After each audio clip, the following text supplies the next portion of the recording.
LPG यानी कि liquid petroleum gas बीते दिनों से लगातार एलपीजी सिलेंडर को लेकर चर्चा बना हुआ है कि क्या एलपीजी की शॉर्टेज है। कल बोरई में एक फैक्ट्री में गैस सिलेंडर्स पाए गए, उनके पास स्टॉक रजिस्टर और आवश्यक जो दस्तावेज है वो उपलब्ध नहीं करवा पाए थे, इसके कारण से उनको जब्ती किया गया है। कुल मिला के जिला प्रशासन लगी हुई है कि जहाँ भी कालाबाजारी हो रहा है या फिर गलत तरीके से स्टॉक किया जा रहा है वहाँ पर कार्रवाई होगी।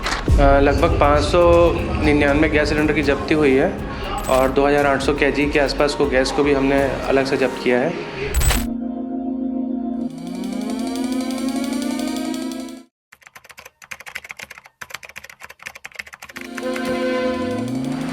एलपीजी यानी कि लिक्विड पेट्रोलियम गैस बीते दिनों से लगातार एलपीजी सिलेंडर को लेकर चर्चा बना हुआ है कि क्या एलपीजी की शॉर्टेज है, क्योंकि एजेंसी के बाहर लंबी लंबी लाइन लग रही है, लोग परेशान हो रहे हैं, लोग घबरा रहे हैं, क्योंकि इजराइल और अमेरिका एक तरफ ईरान से लड़ रहा है और स्ट्रेट ऑफ हॉर्मुज को बंद करने के बाद ये संकट मंडरा रहा था कि क्या भारत में तेल और एलपीजी यानी कि लिक्विड पेट्रोलियम गैसेस की कमी हो जाएगी। पर इसको लेकर लगातार जिला प्रशासन ने कोशिश की है ये बताने की कि सारी स्थिति अभी सामान्य है और हमने भी खबर के माध्यम से बताया है। पर एलपीजी को लेकर एक बड़ा आपदा को अवसर में बदलने का प्रयास हो रहा था। जैसे कि कोरोना काल में आप जानते हैं एक 150 का तेल पैकेट 200 के ऊपर मिलता था, 10 रुपए का मास्क 50 रुपए में मिलता था, 50 का सैनिटाइजर 200 में मिलता था। उस प्रकार से आपदा को अवसर में बदलने का काम कर रहे थे, कुछ कालाबाजारी करने का भी। इसको लेकर दुर्ग के खाद्य विभाग की 2 जगह बड़ी रेड की कार्रवाई हुई है, जिसके पहले भी हुई थी जब 12 से 14 सिलेंडर पकड़ाए थे। पर बड़ी कार्रवाई हुई है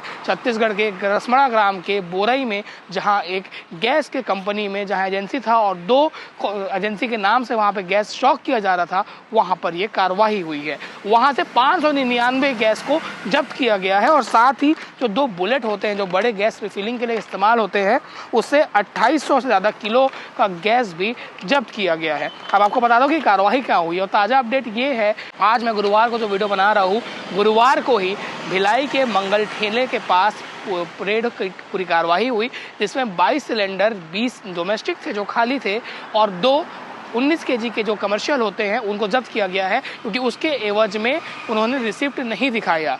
अब यानी कि कुल मिला के जिला प्रशासन लगी हुई है कि जहाँ भी कालाबाजारी हो रहा है या फिर गलत तरीके से स्टॉक किया जा रहा है वहाँ पर कार्रवाई होगी। तो बड़ी कार्रवाई हुई है बोरई इंडस्ट्रियल ग्रोथ सेंटर के पपूषा गैस प्राइवेट लिमिटेड एजेंसी और कॉन्फिडेंस पेट्रोलियम इंडिया लिमिटेड के नाम से ये चलता था। और यहाँ पर 2 ब्रांड के गैस थे, गो गैस और गैस पॉइंट, और इनके कुल 599 गैस मिले हैं। अब आपको मन में सवाल होगा कि गैस का ब्लैक कर रहा था कि क्या कर रहा था, तो यहाँ पर इसके पास कुछ भी डॉक्यूमेंट्स नहीं थे, क्योंकि स्टॉक जो इसका जो फिजिकल स्टॉक था और जो डॉक्यूमेंट में स्टॉक था वो बिल्कुल मिल नहीं रहा था। इस कारण से कार्रवाई की गई है।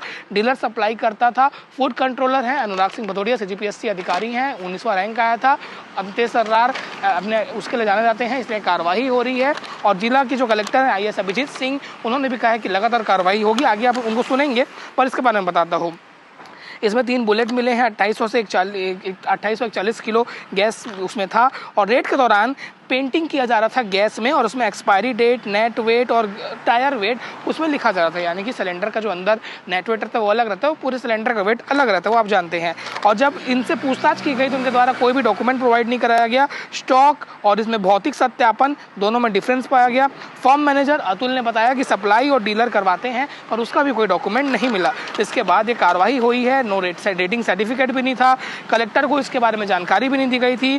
द्रवीकृत पेट्रोलियम गैस प्रादाय और वितरण विनियम आदेश 2000 के तहत इन पर कार्रवाई की गई है। स्टॉक रेट में डिफरेंस भी था, रजिस्टर नहीं मिला, ऐसे कई अनियमितताएं पाई गई, जिसके बाद ये कार्रवाई हुई है। यानी कि बड़ी एक तरीके से एक्शन हुआ है। जहां गैस के लिए मारामारी हो रही है वहां पे 600 गैस था और उसकी जो डॉक्यूमेंटेशन था वो भी कम ही था।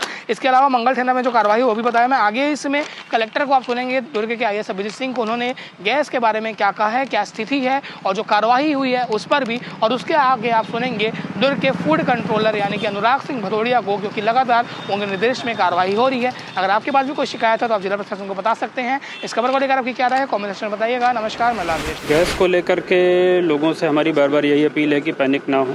गैस डोमेस्टिक गैस सिलेंडर्स की आपूर्ति पर्याप्त है। पिछले कुछ दिनों में आपने देखा कि बुकिंग्स की संख्या बढ़ी, इस वजह से कुछ दिक्कत आई, लेकिन अभी भी जो नॉर्मल डेज़ में जितनी बुकिंग होती थी उतनी बुकिंग हो रही हैं और उन सभी को आपूर्ति भी की जा रही है। 600 गैस की जब्ती भी हुई है जगह जगह पर जांच की जा रही है। उसी के तहत कल बोरई में एक फैक्ट्री में गैस सिलेंडर्स पाए गए। उनके पास स्टॉक रजिस्टर और आवश्यक जो दस्तावेज है वो उपलब्ध नहीं करवा पाए थे। इसके कारण से उनको जब्ती किया गया है और नोटिस जारी करके उनसे स्पष्टीकरण लिया जाएगा। उसके उपरांत उसमें आगे की कार्रवाई की जाएगी। नर्सिंग होम में कुछ कार्रवाई हुई है? बोरई में अवैध गैस के खिलाफ कार्रवाई हुई है, कितने जब्त हुए हैं, कैसे ऊपर ऑपरेशन हो रहा था? लगभग 599 गैस सिलेंडर की जब्ती हुई है और 2800 kg के आसपास को गैस को भी हमने अलग से जब्त किया है। और ये था, उसने समानांतर विपणन करता है ये oil companies, ONGC, IOCL, BPCL के अलग। तो इनके द्वारा रेटिंग सर्टिफिकेट वगैरह उपलब्ध नहीं कराया गया था और स्टॉक में अंतर था, जो इनका रजिस्टर था और भौतिक रूप से प्राप्त स्टॉक में अंतर था। इस कारण से इनकी जब्ती की कार्रवाई की गई है और लगातार अभी वर्तमान में कार्रवाई जारी रहेगी। किस तरह का दस्तावेज यहाँ पे मिला है, कब से रखा हुआ था? ये रेटिंग एजेंसी के सर्टिफिकेट्स वगैरह उपलब्ध नहीं कराए गए हैं इनके द्वारा। एक्सप्लोजिव वगैरह के सर्टिफिकेट थे इनके पास, परंतु स्टॉक में जो अंतर था, स्टॉक रजिस्टर वगैरह, उसके कारण पे इनकी कार्रवाई की गई। क्या ब्लैक में बेचते थे, ऐसी कुछ जानकारी थी आप लोगों को? नहीं, ब्लैक में बेचने की ऐसी जानकारी नहीं आई थी, क्योंकि हम लोग अभी एक एक हितग्राही से परीक्षण करेंगे कि इनके पास कितनों को दिया है, क्या इनके बुक वगैरह इनने इशू करी है, किस तरीके से इनका है। तो वो स्टॉक में जो इनकी जानकारी थी वो अनियमित थी। इसी आधार पर उन पर जब्ती कार्रवाई की गई। कितना आंका गया है सर? वो बाज़ार मूल्य के आधार पे उसकी कीमत का आकलन अभी नहीं किया गया है। वर्तमान में कलेक्टर कोर्ट में उसका प्रकरण चलेगा, तत्पश्चात में आगे कार्रवाई। कॉन्फिडेंस गैस में कार्रवाई हुई है। सर उसमें सर जानकारी आई कि जिसको उसको सप्लाई करता था उससे भी अनुबंध के कागज नहीं थे उसके पास। हाँ, वो दस्तावेज वगैरह जो भी अनियमितताएँ थी उस आधार पर उस पर कार्रवाई की गई है। सर इनके खिलाफ जुर्माना भी लगाया गया? नहीं, ये न्यायालय में चलेगा, कलेक्टर कोर्ट में चलेगा, तत्पश्चात ही निर्णय होगा।